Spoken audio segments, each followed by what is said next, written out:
Mangalagiri YCP అభ్యర్థిగా లావణ్య పోటీ చేస్తుండగా ఆమె తల్లి కాండ్రు కమల లోకేష్ పై చేసిన వ్యాఖ్యలు సోషల్ మీడియాలో వైరల్ గా మారాయి. లోకేష్ కు స్టార్ క్యాంపెయినర్ గా కమల మారి తన కూతురు వైసీపీ అభ్యర్థి లావణ్య సభలోనే ప్రచారం చేసింది. లోకేష్ ఓడిపోయినా 5 ఏళ్లుగా ఇక్కడే ప్రజాసేవ చేస్తున్నాడని తెలిపింది. సూపర్ 6 ప్రోగ్రాం బీసీ డిక్లరేషన్ ఇచ్చారని గుర్తు చేసింది.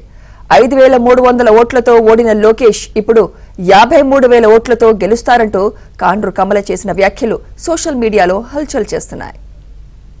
ఇక్కడ చూస్తే లోకేష్ గారు 5 సంవత్సరాల నుంచి ఓడిపోయినా కూడా ఇక్కడే పనిచేస్తూ మరి ఆయన విజయం తథ్యం 50,000 మెజార్టీ 5,000 లాస్ట్ ఓడిపోయారు. ఈసారి 5,000కి 2 సున్నాలు 3 కలుపుకుంటారు. సూపర్ 6 అని చెప్పి ఒక ప్రోగ్రాం పెట్టారు. మన బీసీ డిక్లరేషన్ ఏర్పాటు చేశారు.